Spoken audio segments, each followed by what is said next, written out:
Bien, bien, el profesor Gilberto Santarrita Tamés se va a referir al tema que está previsto en el programa: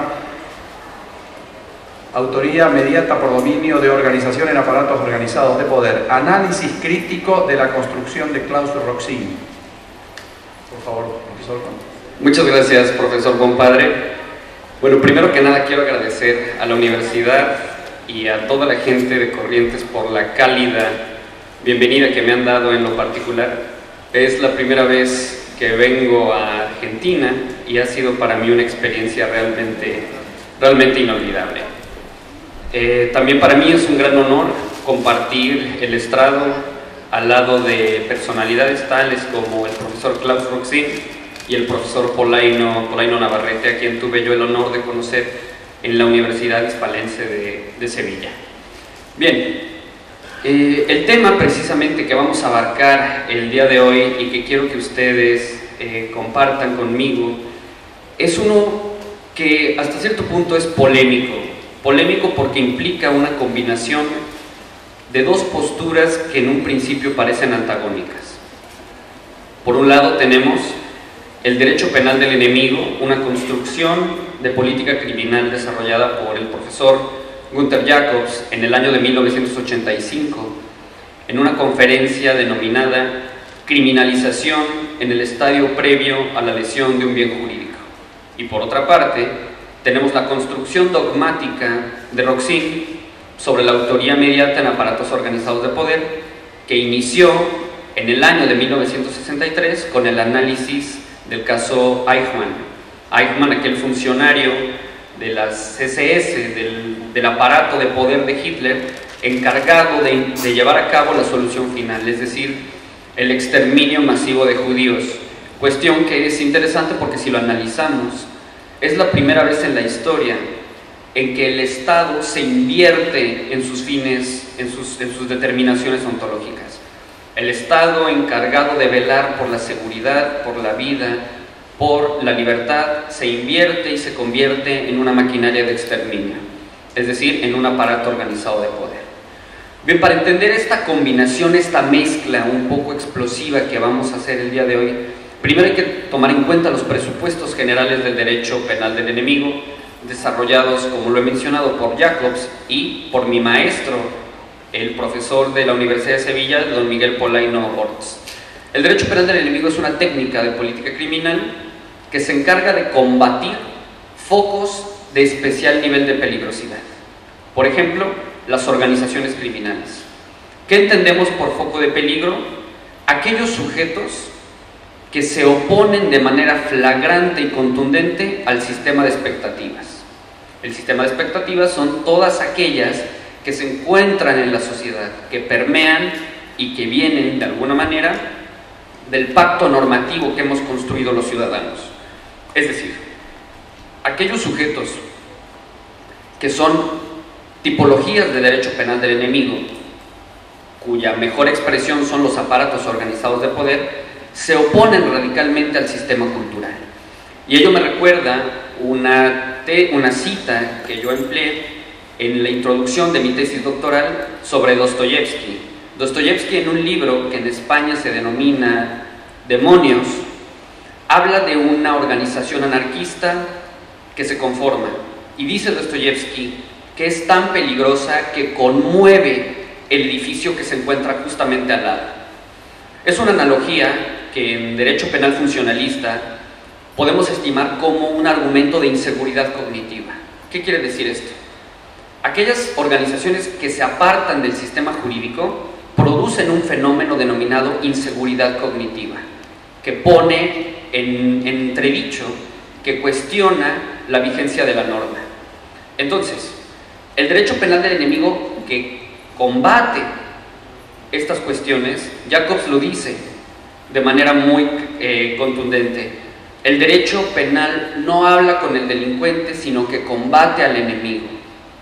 Esa es una declaración que suena muy fuerte, que ha sido duramente criticada, pero que si la entendemos en el contexto funcional, veremos que es ajustada. Entonces, el derecho penal del enemigo tiene tres mecanismos principalmente de operación.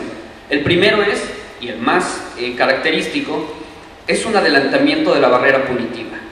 El derecho penal no va a esperar a que las personas cometan el delito, sino que va a actuar de manera anticipada. Cuidado, ello no significa que se vulnere el principio del hecho. Por ejemplo, las organizaciones criminales son sancionadas como aparatos organizados de poder a partir del momento en el que se configuran. Por ejemplo, en la organización terrorista, el que promueve, organiza, dirige o configura la organización ya es sancionado de manera anticipada sin tener que esperar a que se lleven a cabo los delitos fin. Es decir, por el hecho de conformarse ya tenemos un delito que el derecho va a combatir. No vamos a esperar a que la organización terrorista lleve a cabo el atentado para sancionarlos. La organización ya es un delito. El segundo elemento implica un cambio de paradigma en el delito, que va relacionado con... Ya no vamos a ver el delito como aquello que ha sucedido, sino como aquello que va a suceder. Hay un cambio en un paradigma de retrospectivo a prospectivo. El siguiente elemento es una reducción importante en las garantías. Por ejemplo, en México, ustedes saben que tenemos un problema muy grave en estos momentos, porque hay una guerra entre los 5 o 6 cárteles de la droga, que se pelean por las rutas y por la droga que se trafica para llegar a los Estados Unidos y en algunos casos en Europa, especialmente por el cártel del Golfo, que se encuentra, como su nombre lo indica, en la periferia del Golfo de México. Ello genera entonces que haya una inseguridad cognitiva generalizada en el país, y para ello existe una figura que se llama el arraigo. El arraigo quiere decir que si el Estado tiene sospechas fundadas de que una persona ha actuado perteneciendo a una organización criminal, puede detenerlo para investigarlo. Es una medida que ha sido criticada duramente por los constitucionalistas y por gran parte de la doctrina penal, porque restringe precisamente estas garantías individuales. Por último, también el derecho penal del enemigo contempla una pena contundente. Nosotros sabemos que cuando hay un adelantamiento de la barrera punitiva, por ejemplo, en la tentativa, como se adelanta la actuación del derecho penal, hay una reducción en la pena. En este caso no, en este caso la pena continúa con su potencia, continúa siendo contundente. Es decir, no hay una reducción proporcional al adelantamiento. Ello tiene relación ahora con la autoría mediata, porque el aparato de poder es el eje central de la teoría de Klaus Roxin. Ello a pesar de que Roxin ha sido crítico con el derecho penal del enemigo. Bien, ¿qué entendemos entonces por la autoría mediata? La autoría mediata es cuando un sujeto que se encuentra en una posición relegada, cuando está replegado, emplea como instrumento a un sujeto que actúa al frente. Por ejemplo, yo le digo a un niño que está cerca de mí que vaya y vacíe el contenido de este sobre en el café de mi exnovia, porque me causa muchos problemas, porque nos la pasamos muy mal, porque tenemos dificultades. En ese caso, el niño no tiene conocimiento, no tiene dolo, yo lo estoy utilizando como un instrumento.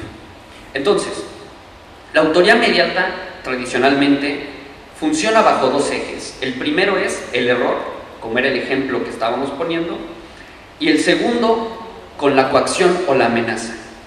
Cuando, por ejemplo, las organizaciones criminales en México cooptan a migrantes que vienen de América del Sur para cruzar la frontera con Estados Unidos y los obligan a trabajar como sicarios, hay una autoría mediata.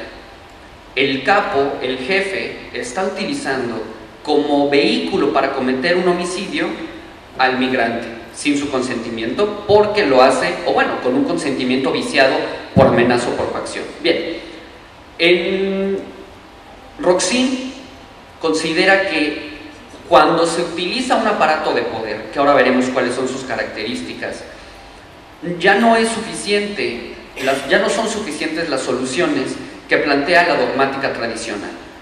¿Por qué? Porque la dogmática tradicional nos dice que hay un dominio de la acción, que es la autoría material, un dominio funcional, que es la coautoría, un dominio de la voluntad, que es la autoría mediata, y por último, Y por último, una autoría en un sentido de configuración distinta, es decir, una autoría en aparato organizado de poder.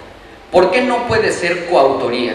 Bien, porque la coautoría exige una división del trabajo y una relación de horizontalidad entre los intervinientes, cosa que no sucede en el aparato organizado de poder, porque el aparato organizado de poder actúa de manera vertical. La cúpula de poder ordena a través del aparato la comisión de los delitos. ¿Por qué no puede ser instigación? Una vez más, porque no hay horizontalidad, sino que hay verticalidad, y además porque cuando el instigador actúa, no tiene el dominio de la voluntad del sujeto. El instigador se limita a excitar, a encender el ánimo delictivo, pero el dominio del hecho lo tiene finalmente el instigado, el autor material. Bien, en los aparatos organizados de poder esta circunstancia no sucede, y Roxin es muy claro en ello. ¿Cómo va a funcionar el aparato organizado de poder? Bien, primero tenemos que considerarlo como un presupuesto general. No podemos hablar de autoría mediata en aparatos organizados de poder si no tenemos el aparato. El aparato puede ser ya sea un gobierno corrompido, un gobierno que, como señala Lampe, maestro alemán también vinculado a la escuela de Jacobs, pasa de ser una entidad democrática y muta a una entidad antijurídica, como suelen ser las cuestiones de golpe de Estado. Nos encontramos en un ámbito de juridicidad y pasamos a uno de antijuridicidad. Pero también nos dice Roxin, pueden serlo las bandas criminales o lo que Luhmann llama, lo que Lampe llama los sistemas de injusto. Precisamente el aparato tiene una función muy importante, que es el seno en el que se va a presentar la división de roles y de funciones. Va a funcionar de una forma muy particular, de la siguiente manera. La organización criminal, ya sea el gobierno, sea por ejemplo un cártel de la droga o una organización terrorista como ETA o como las FARC, bueno, las FARC en realidad, conforme a la opinión de varios jueces que yo conozco, ya ni siquiera es una organización terrorista, sino que es una guerrilla narcotraficante. Pero bueno, para fines sistémicos es lo mismo. La organización va a funcionar de manera autopoiética, como lo dice Luhmann. Es un sistema cerrado, es como un sistema celular, que no requiere de la intervención de elementos ajenos para poder existir, y a su interior va a tener elementos comunicativos. Esta forma de operar genera una independencia importante entre la organización y sus miembros. Por eso, cuando se detiene a un narcotraficante, cuando se detiene a un sicario, cuando se detiene a un secuestrador, la banda no desaparece. No desaparece porque va a haber, lo que veremos más adelante, una fungibilidad. Va a haber una sustitución del elemento y el sistema va a subsistir. Entonces, tenemos como presupuesto general la existencia de la organización, la existencia del sistema. Y particularmente, Roxin nos dice que la autoría mediata en aparatos organizados de poder funciona bajo dos supuestos objetivos y dos supuestos subjetivos. El primero de los supuestos objetivos es el poder de mando. El poder de mando que se caracteriza por organizar y dirigir como la cúpula de poder a todo el aparato. Sin una cúpula organizativa, sin un liderazgo, que no necesariamente tiene que ser plural, puede recaer en una sola persona, la organización no puede funcionar. La organización no puede funcionar. Este poder de mando se va a expresar comunicativamente a través de las órdenes. Las órdenes que pueden ser de dos tipos. Una orden que puede ser expresa, formalmente escrita, o puede ser tácita. La orden expresa se encuentra más vinculada a los estados corrompidos. ¿Por qué? Porque aprovechan la utilización del marco jurídico para dar órdenes que después mutarán y serán antijurídicas. Kai Ambos, de penalista alemán, atiende a esta circunstancia en un artículo que se publicó en México que se llama ¿Quién mató a Elizabeth Keisman?, una disidente en la dictadura argentina de nacionalidad alemana que fue ejecutada en el centro de reclusión, por lo que entiendo yo, llamado El Vesubio, que fue ejecutada y fue a través de este mecanismo de poder. La cúpula de poder entonces va a ser la estructura fundamental dentro del sistema, es decir, va a ser un subsistema dentro del sistema. La cúpula de poder entonces se expresa mediante órdenes y sobre todo es la encargada de organizar y dirigir a todo el sistema. Bien, segundo punto, objetivo, la actuación paralela de conformidad al derecho. Como dice don Miguel Polaino Navarrete, las conductas humanas solamente pueden ser de dos maneras, jurídicas o antijurídicas. Lo mismo sucede con las organizaciones, con los sistemas de organización. Solamente pueden ser jurídicas o antijurídicas. ¿Qué sucede? Que puede pasar que en un principio la actuación del aparato pertenezca al ámbito de la juridicidad y poco a poco se vaya descomponiendo y culmine en una actuación antijurídica. La doctrina y especialmente la sentencia de Alberto Fujimori en Perú, los argumentos de los magistrados afirman, basados en Roxin, que este fenómeno que se da de mutación es el más peligroso. ¿Por qué? Pues porque precisamente hay una especie de camuflaje, normativo y este tránsito se convierte en peligroso. Tenemos las organizaciones que desde un inicio se han colocado en una posición opuesta al derecho, como lo hemos mencionado, cárteles de la droga, organizaciones terroristas, bandas de secuestradores, tratantes de personas, etc. Esta oposición al derecho tiene que ser medida con justicia. No se refiere a una oposición normativa frente al derecho local, sino también, dice Roxin, frente al derecho internacional. Es decir, la antijuridicidad de la conducta va a abarcar más allá de las fronteras, aunque, como funciona en la mayoría de los estados, el derecho internacional existe, es absorbido por el sistema constitucional y forma parte del derecho de la Unión, del derecho de los países. Entonces la oposición será ante el derecho local y también el derecho internacional. Esta figura sirve precisamente para estudiar y resolver casos de crímenes de guerra o delitos de lesa humanidad. Pasando a los elementos de naturaleza subjetiva. El primero de ellos es la fungibilidad. ¿A qué nos referimos con fungibilidad? Pues a la posibilidad que tiene el aparato de poder de intercambiar con toda facilidad a los miembros ejecutores. Recordemos, en autoría mediata tenemos un sujeto detrás que utiliza como instrumento a uno que actúa al frente.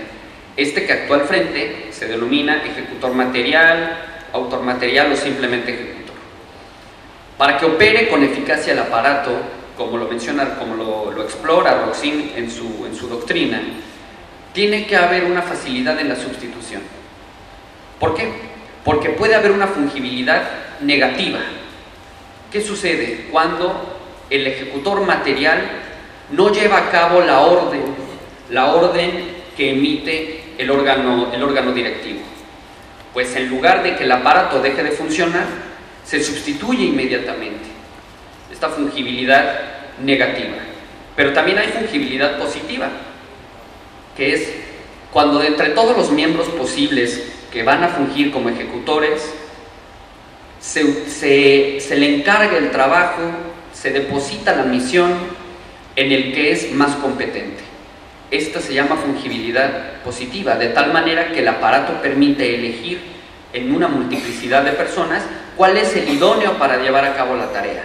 Se ha discutido mucho sobre la cantidad, sobre un aspecto cuantitativo de cuántos miembros fungibles deben de existir, cuántas personas deben de estar disponibles para el aparato.